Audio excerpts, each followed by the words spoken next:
দিলেন অপরাধ শূন্য হয়ে লবে কৃষ্ণ নাম।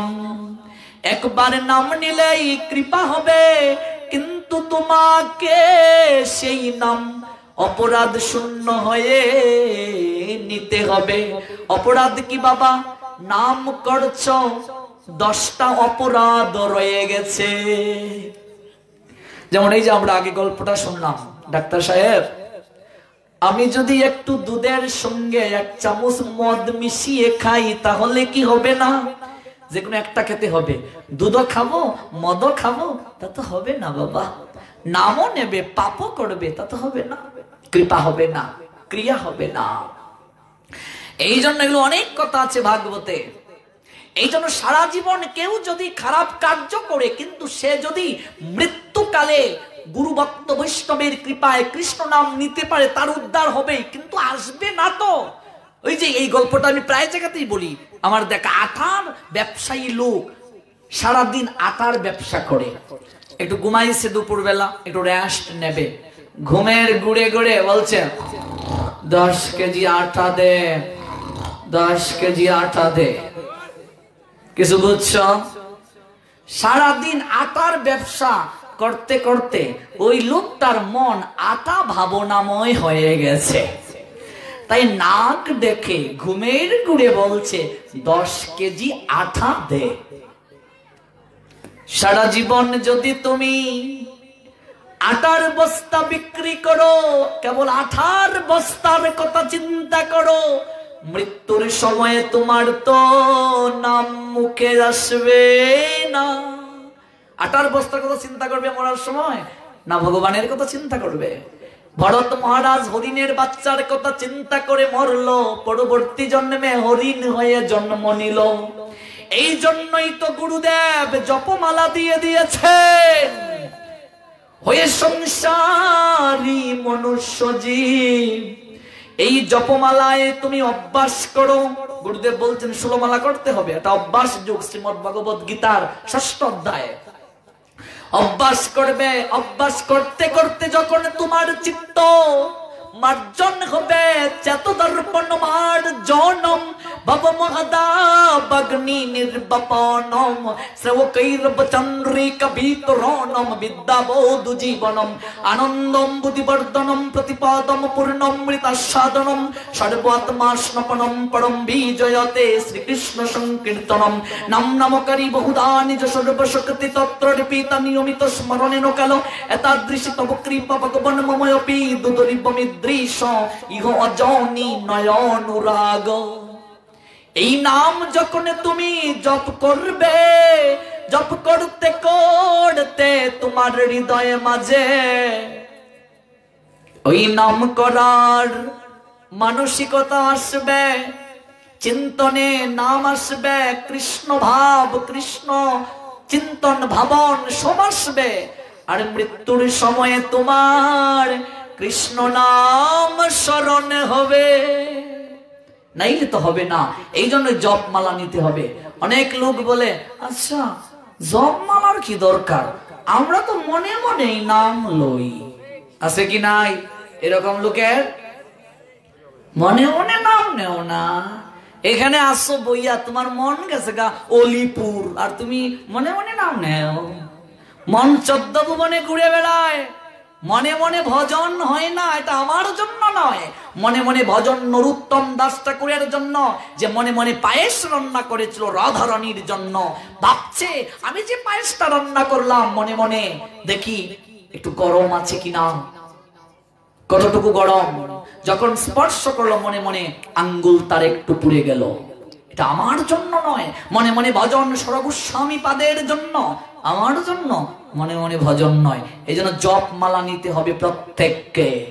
মৃত্যু যে কোনো সময় ধেয়ে আসছে বাবা। এখনো যদি মনে করো জপ মালা নেওয়ার সময় হয় নাই, ঠেকবে নদীর ঘাটে, ঠেকবে। আমি আগে এসে ঘাটে রইলাম বসে, সে যে পিছে এসে আগে গেল আমি রইলাম বসে, হরিদিন তো গেল সন্ধ্যা হলো পার করো আমারে, ঠেকতে হবে। অজামিলের সৌভাগ্য ছিল, সাধুর কৃপায় আজকে সে ওই যে অভ্যাস দিয়ে গেল, ছেলের নাম নারায়ণ, এবার সারা দিনেই ছোট ছেলেকে ডাকে নারায়ণ নারায়ণ, অভ্যাস হয়ে গেছে। তাই মৃত্যুর সময়ও নারায়ণকে ডাকলো। আর নারায়ণ কিংবা বিষ্ণু লোক পাঠিয়ে দিলেন। এবার ওই বিষ্ণু দূতের কথা শুনে যমদূতেরা বলল, হ্যাঁ, সারা জীবন খারাপ কাজ করে নারায়ণ দেখেছে, তাতেই সে বৈকুণ্ঠে চলে যাবে। যদি বিশ্বাস না হয় তোমরা তোমাদের মাস্টার মশাইকে জিজ্ঞেস করো, অর্থাৎ ধর্মরাজ যমকে জিজ্ঞেস করো। যমের নাম কি সবাই শুনছেন? আচ্ছা বলুন তো, কত নাম রাখি গো, পিন্টু, মন্টু, স্যান্টু ইত্যাদি ইত্যাদি। কেউ কি তোমার ফুলার নাম যম রাখছো? যমের মা কেউ আসো গো? যমের বাবা কেউ নাই। যম নাম কেউ রাখতে চায় না। অথচ এই যম হচ্ছেন কৃষ্ণ ভক্ত, যাকে বলা হয় ধর্মরাজ। যাও তোমাদের মাস্টার মশাই জিজ্ঞেস করে এসো, যে তোমাকে পাঠিয়েছে। গিয়ে প্রণাম দিয়ে বলছে, মহারাজ আর কোনদিন পাপীদেরকে আনতে আমাদেরকে পাঠাবেন না। বলছে কেন? যে আজকে অপমানিত হলাম, লজ্জিত হলাম। কিসের অপমান? হ্যাঁ, অজামিল একটা ব্রাহ্মণ, সে চণ্ডালিনীকে বিয়ে করে ব্রাহ্মণত্ব নষ্ট করে সারা জীবন পাপ করলো। ওই মৃত্যুর সময় নারায়ণ নাম উচ্চারণ করেছে, তার ছেলের নাম, তাতেই বিষ্ণু দূতগণ গিয়ে আমাদেরকে অপমান করে তাড়িয়ে দিল। বলল গিয়ে তোদের মাস্টার মশাইকে জিজ্ঞেস কর, আমাদের এটাই নিয়ম। আমাদের তো মাথা কুলোচ্ছে না। মহারাজ এ কেমন নিয়ম? ধর্মরাজ বলছে, ওরে, এই জগৎ সংসারের যত মনুষ্য জীব যে ধর্ম পালন করে, সেই ধর্ম চলে মনুসংহিতা অনুসারে, মানব ধর্ম। আর ওরা তোদেরকে যে ধর্মের কথা বলছে, এই ধর্ম হচ্ছে ভাগবতের ধর্ম।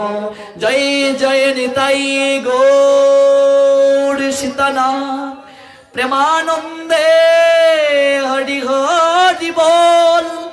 জয় জয় শ্রী রাধে শ্যাম। এটা ভাগবতের ধর্ম, বৈষ্ণব। ভাগবত ধর্মের নিয়মটাই হচ্ছে 12 জন এই ভাগবত ধর্মের প্রচারক প্রবর্তক। সে অনেক কথা, তন্মধ্যে ধর্মরাজ যম একজন।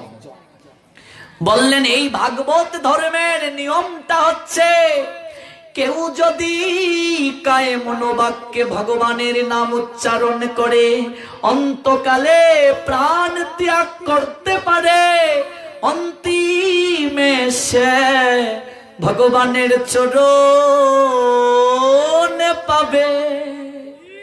যারা শ্রীমদ্ ভগবত গীতা পড়ছেন, নবম অধ্যায় রাজবিদ্যা রাজগুজ্জু, সেখানে দেখবেন ভগবান স্পষ্ট করে বলে দিয়েছেন অন্তকালে। অন্তকালে মানে কি? অন্ত মানে শেষ। শেষের সময়ে যে শুরু করেছিলাম ভাগবত, মৃত্যুর সংবাদ দিয়ে শুরু করলো। ওই মৃত্যুর সময়ে শেষের দিনে কেউ যদি ভগবানের নাম, ভগবানের চিন্তন করে মারা যেতে পারে, তাহলে সে ভগবানের চরণ লাভ করবে।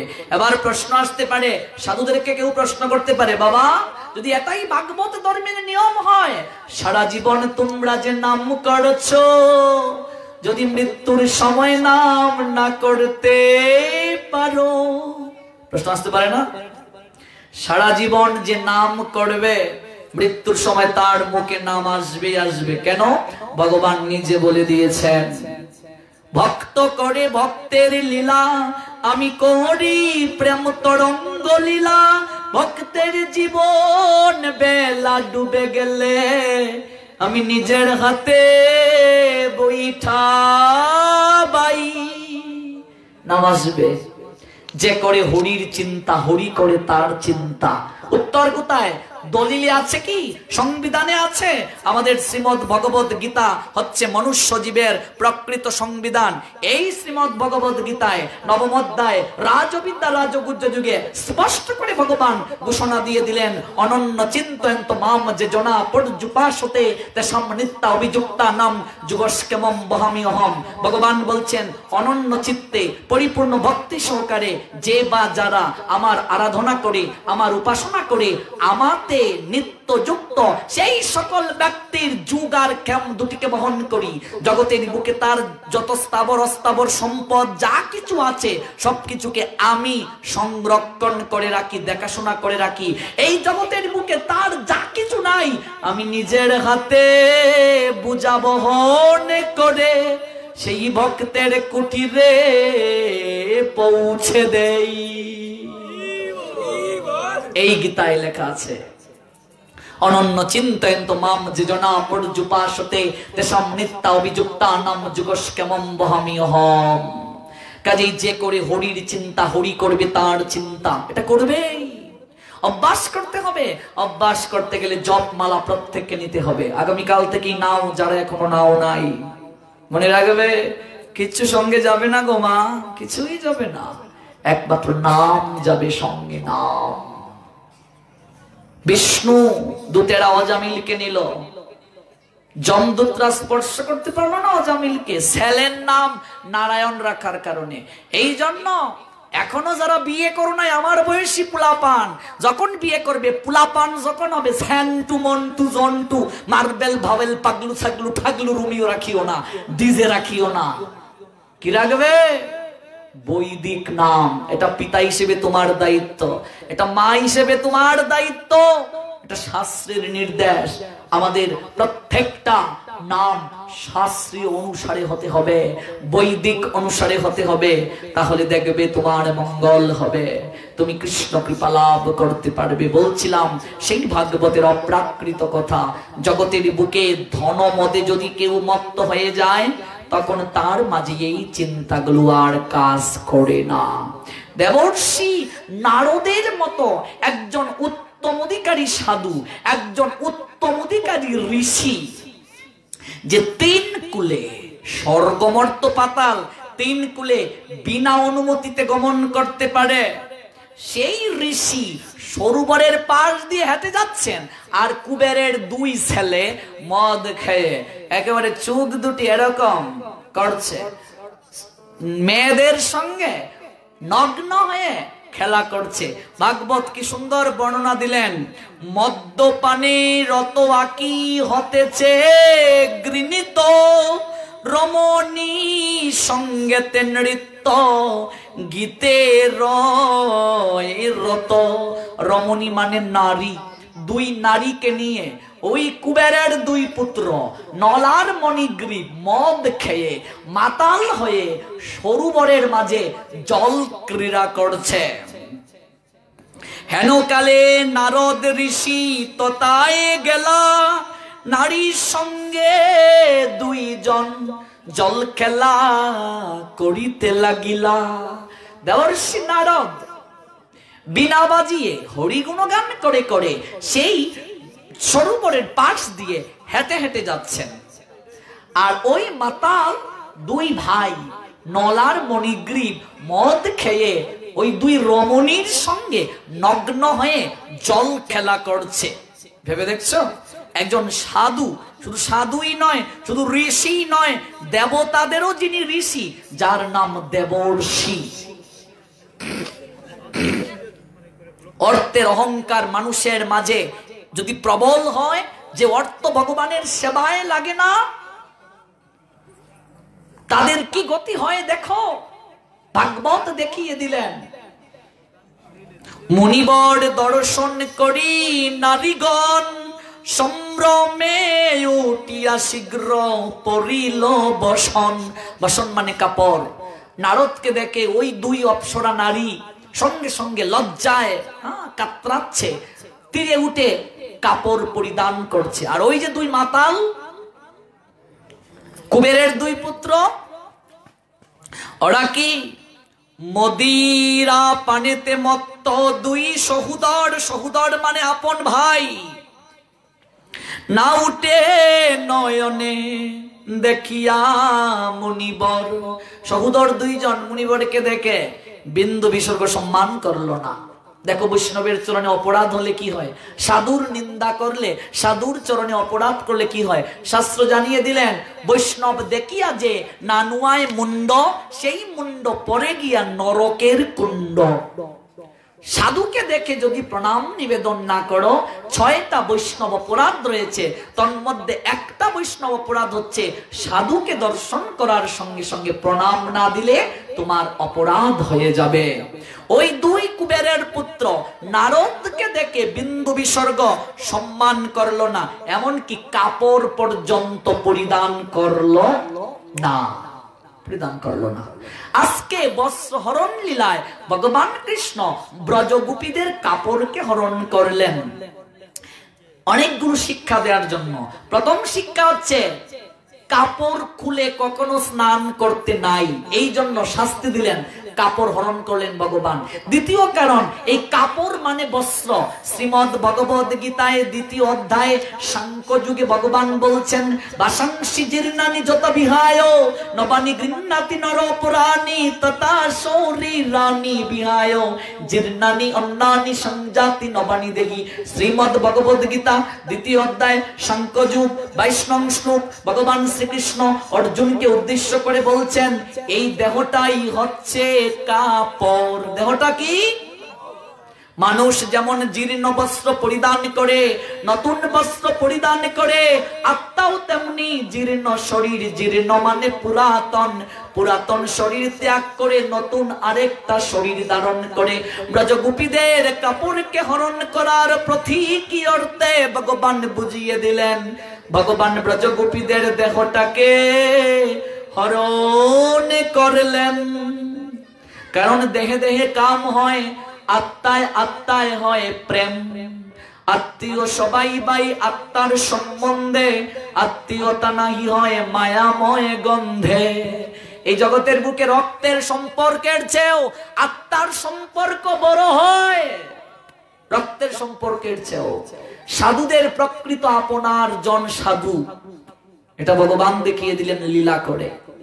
আত্মার সম্পর্ক রক্তের সম্পর্ক কিছুই না। রক্তের সম্পর্ক যদি আত্মার সম্পর্ক না হয়, তাহলে তুমি জগতের বুকে শান্তি পাবে না। আত্মার সম্পর্ক কি? তোমার মাঝে ভগবানের অংশ আছে, আমার মাঝেও ভগবানের অংশ আছে, তাই আমরা একে অপরের আপনার জন। সমুদ্রের ফেনা যেমন কনে সৃষ্টি কনে লয়, মায়ার সংসারে খেলা সেইভাবে হয়। কেহ হে মাতা পিতা আত্মীয় স্বজন, সবাই ফেনার মতো তাকে অল্পক্ষণ। সমুদ্রের ফেনা যেমন সমুদ্রে মিশয়, পঞ্চভূতের দেহ তেমনি হয়ে যায় লয়। কত দেহ এইভাবে ধরয়ে শরীরী, অনিত্য দেহে তুমি আত্মীয়তা হারি। The power supreme in Krishna is most intimate of our life. The Almighty Creator Krishna is most commemorate, most pale, most fellow, most commemorate, most mad, most ibar of our life. You forgotten? That's universal truth. ভুলে গেছি আমরা। That causes we suffer most crazily, extreme crazily. কষ্ট পাচ্ছি যখন সংসারে, আত্মার সম্পর্ক ভুলে গেছি আমরা। আত্মিক সম্পর্কটা আসল। আজকে যে রাস করবেন ভগবান, রাসের আগে বস্ত্রহরণ লীলা করলেন, মানে কামনার বসন হরণ করে সাত্বিকতার বসন পরিয়ে দিলেন। এই হচ্ছে বস্ত্রহরণের তাৎপর্য। আজকে বস্ত্রহরণের তত্ত্ব না বুঝে অনেক মানুষ ভগবান কৃষ্ণের চরিত্রে কালিমা লেপন করে। কাজে কনসাস হও। ভগবান কৃষ্ণের লীলা গ্রাম্য যুবক যুবতীর প্রেমের লীলা, কুমকুম কুলুকুলু নয়। ভগবান কৃষ্ণের লীলা প্রেম, রাধারানীর সঙ্গে সাত্বিক দেহগত কোনো আকর্ষণ ছিল না। ভগবান কৃষ্ণ যখন রাধারানীর সঙ্গে লীলা করলেন, তখন কৃষ্ণের বয়স 9 বছরের কম, রাধারানীর বয়স 7 বছরের কম। নিষ্কাম প্রেম। তারপর তো 100 বছর বৃন্দাবনে দেখাই হয় নাই রাধারানীর সঙ্গে কৃষ্ণের। আজকে দেখালেন ওই ভাগবতে চমৎকার ভাবে দেবর্ষি নারদ একজন ঋষিকে, একজন সাধুকে কি করে সম্মান দিতে হয়, আত্মার সম্পর্ক উপলব্ধি যদি না করো, তোমার গতি কি হয়। তাহা দেখি ক্রুদে তপুদন কান ডাকি, ওরে পাপ মতি নাই উঠিলে মুরে দেখি। যেমন মনেতে করো ধন অহংকার, তেমন শুনো রে বচন, ওহেরে দূর মতি আমার। মনে করিলা সব দিয়া কৃপা করি, ঐশ্বর্য মদেতে তোদের লুচন, বন্ধ হয়ে আছি। অহংকার করছিস না, অর্থের অহংকার করছিস, সাধুকে দেখে সম্মান করছিস না, যথাযোগ্য মর্যাদা করলি না, নিজের কাপড়টা খুলে মদ খেয়ে মাতলামি করছিস। আজকে এই অর্থ ভগবান কেন দিয়েছেন তোদেরকে? ভগবত সেবার জন্য, সহায়িকা শক্তি। ভেবে দেখো, এই জগতের বুকে কত মানুষ গরিব, দুবেলা খেতে পায় না। তোমাকে ভগবান রাজ অট্টালিকা এত টাকা কেন দিল? নিজের ইন্দ্রিয় তৃপ্তির জন্য? Of course not. ভগবান দিলেন সাধু সেবায়, ভগবানের প্রচারের সহায়তা করার জন্য। আজকে নারীগণ দেখি মুড়ে সম্ভ্রম করিল, উলঙ্গ উভয়ে আছে, আর তোর লজ্জা না হইল। নারীগণ সম্ভ্রম রক্ষা করলো, কাপড় পরলো, আর তোরা মাতলামি করে অহংকার করছিস, কাউকে পরোয়া করিস না, অর্থ আছে বলে। হ্যাঁ, মনে রাখবে, ঐশ্বর্য পরম শত্রু এই ত্রিভুবনে, জুয়া কেলা যুবতী মদিরা ছুটে ক্ষণে। এই জগতের বুকে ঐশ্বর্য যাদের বেশি, আপনা থেকেই সেই সকল ব্যক্তিরা তিনটা জিনিসের পিছনে ছুটে। এক হচ্ছে মদ, দুই হচ্ছে জুয়া খেলা, আর তিন হচ্ছে নারীকে পটানো, নারী সঙ্গ। ঐশ্বর্য যাদের বেশি, অর্থ যাদের বেশি, তিনটা কার্য তারা বেশি করে। কি করে? এক হচ্ছে জুয়া খেলবে, তাস পাশা খেলবে, মদ খাবে, আর নারী নিয়ে ফুর্তি করবে। কে বলছেন কথাগুলো? ভাগবতে জানাচ্ছেন কাকে? সুখদেব পরীক্ষিতকে। ওরে মূর্খের দল, এই দেহটা পেয়েছিস কৃষ্ণ ভজনের জন্য, আজকে এই মুখ পেয়েছিস কৃষ্ণ কথা বলার জন্য, এই জিহ্বা পেয়েছিস কৃষ্ণ নাম করার জন্য, আর এই মুখ দ্বারা তোরা থরথর করে মদ পান করছিস। মুখ দিয়ে এরকম যাচ্ছে ভিতরে। মৃত্যুর পরে মুখে আগুন দেয় কেন? মুখ দিয়েছে সিগারেট খাওয়ার জন্য, তোমাকে নয়। গাঁজা খাওয়ার জন্য নয়, মদ খাওয়ার জন্য নয়। কি খাওয়ার জন্য?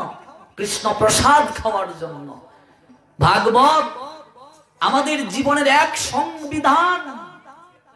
If you violate rule of regulation, all power supreme being Krishna, of course punishment, তুমি কে শাস্তি পেতে হবে। ওরে মূর্খ, এই দেহটা ভগবানের সেবার জন্য দেয়া হয়েছে, আর তোরা এই দেহটার সদ্ব্যবহার করছিস না। তাই তো আমাদের বৈষ্ণব কবি চমৎকার ভাবে জগৎ জীবীকে জানিয়ে দিলেন, ওরে মন পাখিরে যে নাম লওয়াইলে লয়, সারি সুখ আদি কত, তুমি যেই হাতে আলস্য করো কেমন মতো। বাজার থেকে যদি একটা ময়না পাখি কিনে আনো, ওই ময়না পাখিকে যদি তুমি বুলি শেখাও, ওই পাখিটা বুলি বলতে পারে। আমার হৃদয়ে মাঝে আছে ময়না, ডাকলে শুনে না, ময়না রাও করে না, কথা কয় না, ডাকলে ময়না শুনে না। হাট কুটুরি নয় দরজা, তার ভিতরে আছে ময়না, শিকল কেটে চলে গেল, একবার ফিরে চাইল না। ময়নারে খাওয়াইলাম কত, দুধ কলায়ার মাখন সরো, যাইবার বেলা নিষ্ঠুর ময়নায় কৃষ্ণ নাম তো লইল না। লইবে কি করে? জীবন দশায় যদি কৃষ্ণ নামের অভ্যাস না করি, ওই মরার সময় নাম মুখে আসবে না। এই যে দেবর্ষি নারদের শিক্ষাটা এই জায়গায়, এটা নিয়ে তো 7 দিন পাঠ করলেও শেষ হবে না। আগামীকাল শেষ, আমরা কি শুনবো 3 দিনে? হ্যাঁ, একটা লাইনকে ব্যাখ্যা করলে, একটা শ্লোকের একটা শব্দকে ব্যাখ্যা করলে অনেক সময় লেগে যাবে। আমাদের প্রেম ভক্তি মহারাজ চমৎকার ভাবে শিক্ষা দিলেন তার বিভিন্ন পদে। বৈষ্ণব পদকর্তাগণ বিভিন্ন পদে বিভিন্ন শিক্ষা দিলেন। দুর্লভ মানব জন্ম লভিয়া সংসারে, কৃষ্ণ না বজিনু দুঃখ কহিব কাহারে। এই মনুষ্য জীবন দুর্লভ গো, দেবতাদেরও দুর্লভ। সংসার সংসার করে মিছে গেল কাল, লাভ না হইল কিছু, ঘটিল জঞ্জাল। কিসের সংসারে ছায়াবাজি, প্রায় ইহাতে মমতা করি বৃতা দিন যায়। এ দেহ পতন হলে কি রবে আমার, কেহ সুখ নাহি দিবে পুত্র পরিবার। এই দেহটা কেমন, কমল দল জল, জীবন টলমল, বজহ হরিপদ নীতিরে। দেহটা কমলের নিয়ায় মা, কমল মানে পদ্ম, জলের মাঝে পদ্ম থাকে, পদ্ম সতেজ থাকে। পদ্মকে যদি জল থেকে তুলো, কিছুক্ষণের মাঝেই সেই পদ্ম সজীবতা হারিয়ে ফেলে। এই দেহটাও যৌবনময়ে যতদিন থাকবে, মনে রাখবে শ্রাবণে সমস্ত নদীকেই যৌবন মই নারীর মতো মনে হয়, আর যৌবনে কাকেও সুন্দরী মনে হয়। যৌবন শরীরে থাকলে সুন্দর, বাহ কি নাদুস নাদুস চেহারা। একটু যখন বয়স হয়ে গেল, বার্ধক্যের চাপ পড়ে গেল, না ওকে আর ভালো লাগে না। শ্রাবণে সমস্ত নদী, বাহ কি সুন্দর। নারদ বললেন, দেহ পেলি ভজনের জন্য, অর্থ দিলাম তোকে, বৃত্ত দিলাম, বৈভব ভগবান দিলেন তোকে, কিসের জন্য? মাতলামি করার জন্য? ওই মেয়েদেরকে নিয়ে ফষ্টি নষ্টি করার জন্য? হ্যাঁ, কাপড়টা পর্যন্ত খুলে লজ্জা নিবারণ না করে সরুবরী ক্রীড়া করছিস, বুদ্ধি নাশ হয়ে গেছে ধনের অহংকারে। ওরে ভগবান দেহ দিয়েছেন, লজ্জা নিবারণের কাপড়ও দিয়েছেন ঢেকে রাখার জন্য। তোদের যেহেতু লজ্জা নাই, শরম নাই, যা তোদেরকে অভিশাপ দিলাম, তোরা এমন কুলে জন্ম নে যে কুলে জন্ম নিলে কখনো তোদেরকে কাপড় পরতে হয় না। কি জন্ম? তোরা বৃক্ষ কুলে জন্ম নে, বৃক্ষ কুলে জন্ম নে তোরা। দেবর্ষি নারদ অভিশাপ দিয়ে দিলেন। দেবর্ষি নারদের মতো একজন সাধু, যার প্রত্যেকটা বাক্যের মাঝে মধু ঝরে পড়ে, যার ভুবন বুলানো হাসি, মধুর নয়ন অবিরাম চাহনি, সুমধুর কণ্ঠের বিনা নারায়ণ নারায়ণ বলে কীর্তন করে, ওই নারদও কি আবার অভিশাপ দিতে পারেন? এটাই অভিশাপ নয়, কৃপা করলেন। সাধুর অভিশাপটাও কৃপা। এখনকার দেখবায় সাধু ভক্ত যদি কাউকে শাসন করে, তো দেখবে শাসন মানতে আমরা রাজি না। সবাই শাসন কর্তা হতে চাই, মানতে রাজি না। শাসন যদি না মানো, তুমিও কাউকে শাসন করতে পারবে না, তোমার শাসনও কেউ সময় হলে মানবে না। নারদ দেখিয়ে দিলেন এই জায়গায়, কৃপা করলেন, শাসনটাও কৃপা। কৃপা করলেন, কি কৃপা? এই ইন্দ্র সম ঐশ্বর্য পেয়েও তোরা তার যথাযোগ্য মর্যাদা করতে পারলে না। অর্থ অনর্থের হেতু বাড়ায় জগতে দেখালে তোরা, যা তোরা বৃক্ষকুলে জন্মগ্রহণ কর। কথাটা শোনার সঙ্গে সঙ্গে দুই ভাই দেবর্ষি নারদের চরণে পতিত হয়ে কান্না শুরু করলো। হে দেবর্ষি, হে মুনিবর, আমরা বুঝতে পারিনি গো, আমাদেরকে ক্ষমা করে দাও। আমরা এই স্বর্গরাজ্য ছেড়ে আমরা মরতে যেতে চাই না, আর এমন জায়গায় পাঠালে আমাদেরকে বৃক্ষকুলে।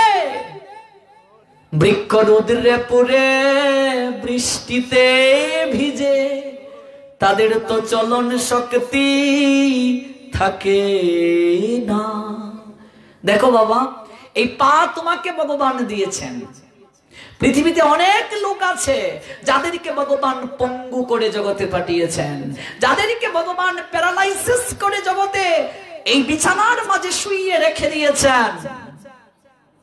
এই যে ভগবান তোমাদেরকে এত সুন্দর শরীর দিলেন, হাত পা সচল রাখলেন, আজকে এই পায়ের সদ ব্যবহার করছো না, পা দ্বারা হেঁটে সাধু সঙ্গে আসতে চাচ্ছ না, মন্দিরে যেতে চাচ্ছ না। ভেবে দেখো, বৃক্ষকুলে যারা জন্ম নিয়েছে, বৃক্ষের চলন শক্তি নাই, ওরা রুদ্রে পুড়ে, ওরা বৃষ্টিতে ভিজে। কিন্তু এই বৃক্ষগুলো সৌভাগ্যবান। এই আঙ্গিনায় যে বৃক্ষগুলো আছে, এই মাইক্রোফোন দ্বারা এই আওয়াজ, এই কণ্ঠ যত দূর পর্যন্ত যাচ্ছে, যতগুলো বৃক্ষ সেই আওয়াজের জায়গায় আছে, সমস্ত বৃক্ষগুলোর জন্ম সার্থক। কারণ কি? ভগবান কৃষ্ণ হরিদাস ঠাকুরকে দিয়ে শিক্ষা দিলেন, উচ্চেশ্বরে হরিনাম করবে।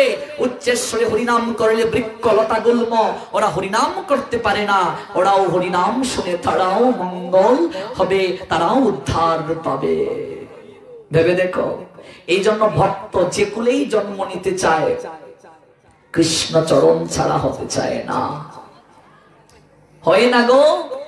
ফুল তো কত ফুটে শাখায় শাখায়, বলো সবাই কি দেবতার পরশ পায়?